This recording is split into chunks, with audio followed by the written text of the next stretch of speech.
is David Michael Champion.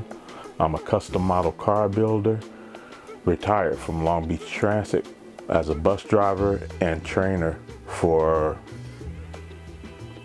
10 years now. Worked at Long Beach Transit for 28 years.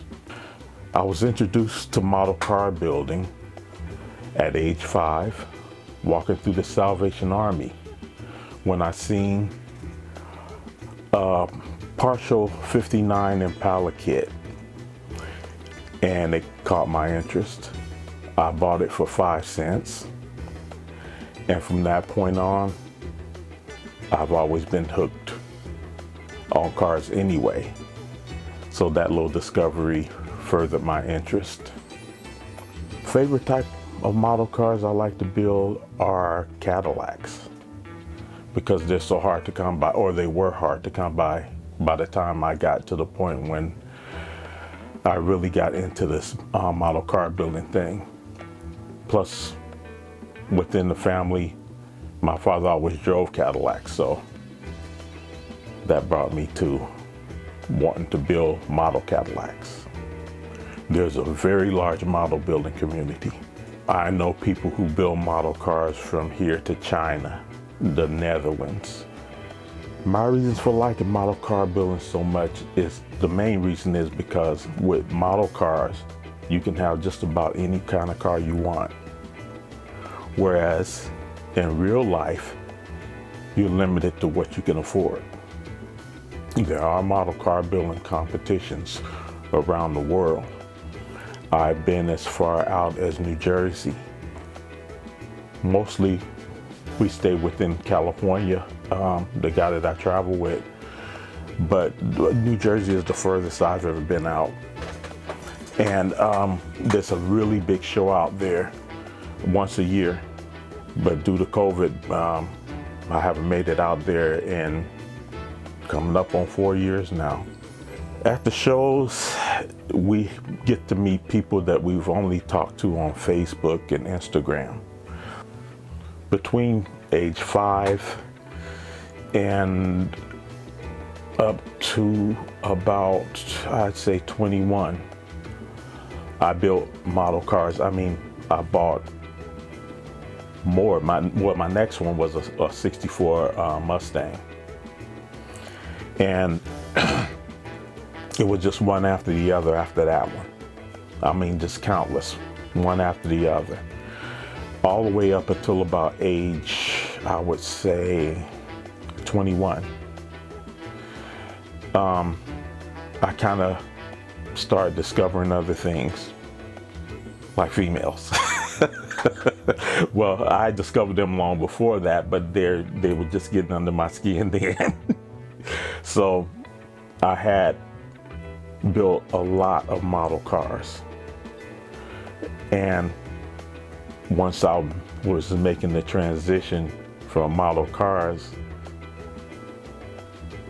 to a full-on interesting girl things, I took a huge box, put all my built model cars in this box, and I'm still kicking myself for it today.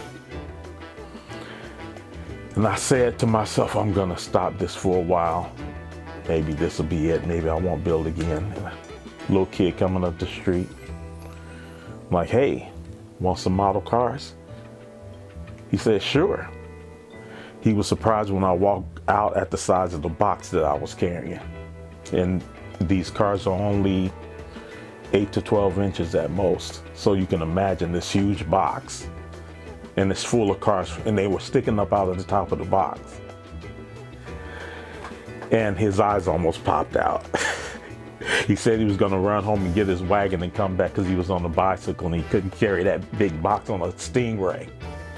So he goes home and he comes back with a radio flyer. He puts the box in the back of the wagon, skips off down the street happy as could be, and I never saw him again. I'm kicking myself today about that because most of the cars in that box today would be worth hundreds of dollars each, because The cars that were in that box, they don't make those cars anymore. So we're talking 1979. You can't get those cars no more. And if you do, arm and a leg. I have sort of an interesting story about how I got back into the world of model building. Christmas was coming. I had to be mid-40s at the time. Out looking for Christmas presents. I walked into a Ross, I think it was. And as I'm walking around the store looking for things to purchase, I come across a 1967 Chevy Impala, brand new in the box, still with the cellophane on the box and everything. And I picked it up and I looked at it and I put it down and I walked away. I couldn't leave the store because I kept thinking about it. It was only like maybe $5. So I picked it up and I took it. I'm like, maybe I can give this to somebody, you know, somebody or somebody that knew somebody. That didn't happen.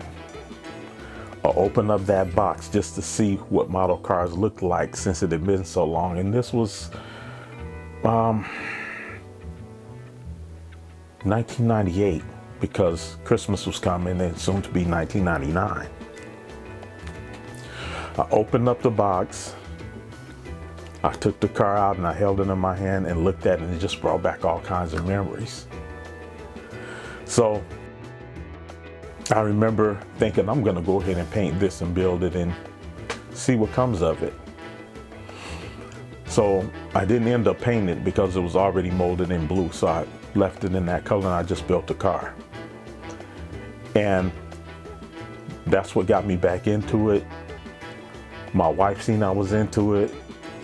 She got me a 65 Impala lowrider kit, which is what I like to build most lowriders. I still have that same kit out in the garage to this day. And from that point, I haven't stopped building since. Some people might ask me what I get from building model cars. It's just the joy of being around cars. It doesn't matter the size of it. I'm just a car lover. And any chance I can get going to a show or with real cars or model cars, I try to take advantage of that opportunity. These days, when I get ready to build a car, I don't just think, well, I'm gonna build this type of car today. Something has to hit me to make me want to build that specific car. It could be just sitting around in this room, looking around, and I see something that gives me an idea, and I'll pick it up, I'll open the box, I'll take it out, and I just go to work on it. The first thing I do is imagine what kind of wheels I want on it. Then I'll pick the wheels, and the first thing I want to do is set up my chassis. Set up the stance of the car. Is it going to be low? Is it going to be high? And low riders, I mean, they can be low or high. They have hydraulics, so the car moves up and down. So I can pose it any way that I want to. So I think about that. And that's really the first steps to it. And then it just goes on from there. It goes to prepping the bodies, primering, sanding, painting, sanding, and clear coating, polishing. Just go through basic steps, trying to figure out how I want the interior to look.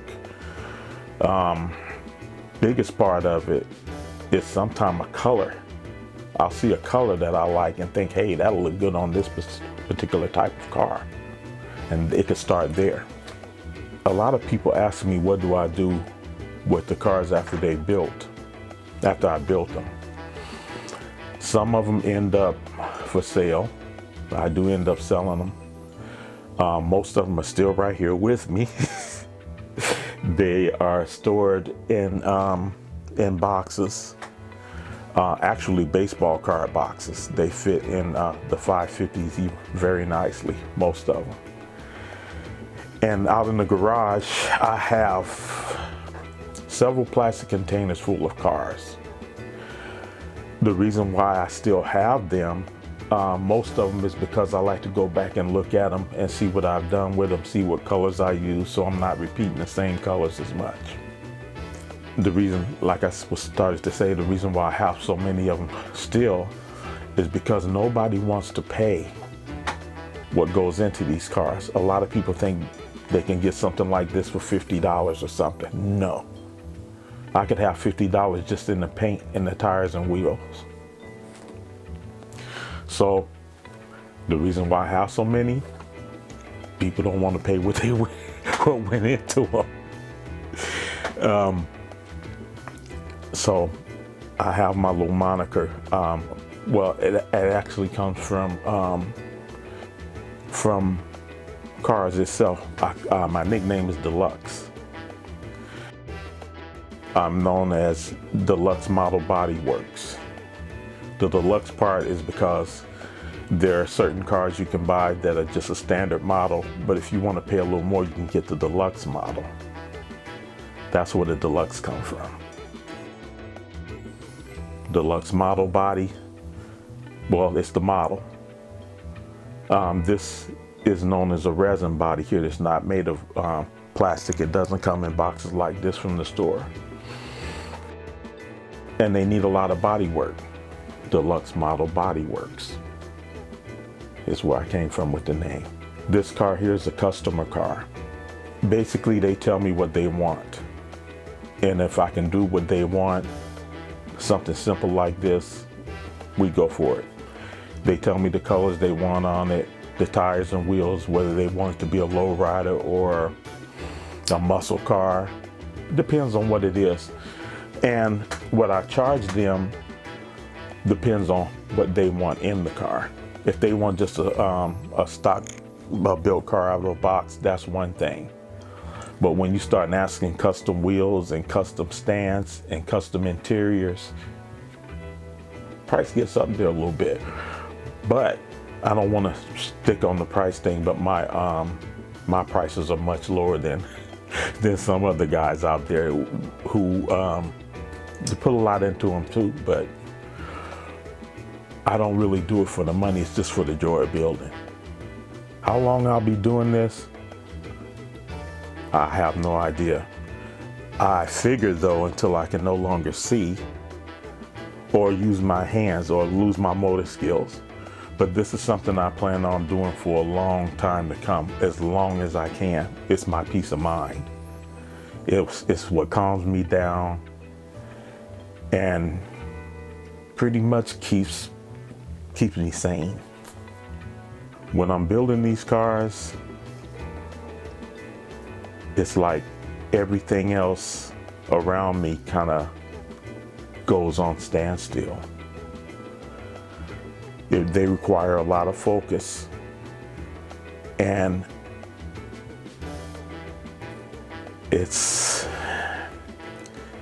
I can't think of the word for it right now, but it relaxes me. It can just calm my mind and let me forget about the things that I have to think about, the things that I have to do. This is something I don't have to do if I don't want to, but I want to. And like I said, it just helps calm things down for me. It keeps my peace of mind on a nice level. In my late to mid 30s, I purchased a Volkswagen from a friend of mine who had blown the engine out of it. This is what started me liking Volkswagen so much. Throughout the years after, I had 3 more, one of which was a convertible. And the ups and downs of life causes different things to happen. I had a down. The last Volkswagen I had, I sold it to my older brother, and he drove that car up until he passed. So since I could no longer financially do the Volkswagen things, I chilled for a minute, walked into a hobby shop and saw model Volkswagens, which is what brought me back around to building Volkswagens again when I started building models again. I built 2 curio cabinets full of those. Got a little bored with those after a while, so then I started collecting die-cast Volkswagens, most of which are still out in the garage. I thought they were worth more than they are. Found out when I tried to sell some of them that they weren't worth as much as I thought they would be. So they're still in the garage and they will be there for a while until they do become worth something. And that's what brought me back around the model building, for the Volkswagens anyway, because I stopped building again for, I don't remember how many years, until I seen that 67 Impala around Christmas time, and I bought that, which got me back into the Volkswagen thing again. Always a fan of lowriders, so that's what I build mostly now. And the 67 Impala was the perfect car to build a lowrider out of. Going to model car shows, I would see stuff that people would change from one car into another type of car. I had just started building again, really basically, and one thing I said I'd never do is the modifications I seen guys doing on their cars. I just want to keep it simple. Going to show after show, meeting other people, seeing the things they were doing, I figured if they could do it, I could do it too. I was turning 2-door cars into 4-door cars, which wasn't very popular at the time because people really considered 2-door cars as the more deluxe model than a 4-door car would be. It was unpopular, but I was doing it anyway. I do a lot of things with these cars that are unpopular. Making convertibles out of hard tops, convertibles into hard tops, which was unheard of. If you had a convertible, you had the standard right there. I was putting tops on cars that didn't come with tops. There was a 62 Impala that only came convertible. I took a 63 Impala, cut the top off of it, and made a hardtop 62 Impala. There are a lot of different, we call them, I call them conversion cars. So you turning something from one thing into another. I do a lot of that. Talking about turning one thing into another, these 2 cars here, this, like I mentioned before, is a resin car. It's not out of the box like the cars here. This car was made, a mold was made. This car used to be an Eldorado. This is a Cadillac Coupe de Ville. Somebody back in the day took an Eldorado and turned it into a Cadillac Coupe because they weren't available. So this is a Cadillac Fleetwood. As you can see, it has 4 doors, where this one only has 2. I actually remastered this car into this one and had it casted in resin. This started out just like this car as a 2-door. There's a lot that goes into it. I won't go into all of that, but a lot of line filling here to create new doors, new door lines for the 4 doors. You can see the roof design is different from the 2-door to the 4-door. It's that kind of stuff. This car is casted by a major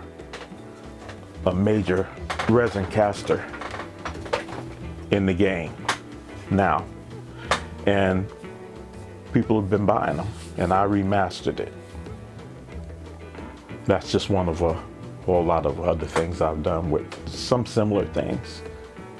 So in the end, I think what this all boils down to is just one more guy that just loves cars.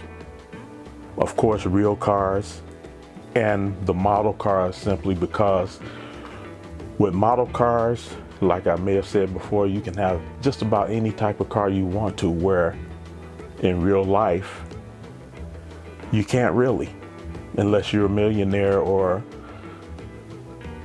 just a person who basically has a lot of money. So these kind of fill that void, you know what I'm saying? Where I may not be able to hop in this and go, but I can walk into my cabinets and look at them. And really, that's what you would be doing, because you can only drive one car at a time. So if I were able to afford all the cars that I want, I can only drive one at a time. So the rest I'll be standing there looking at them.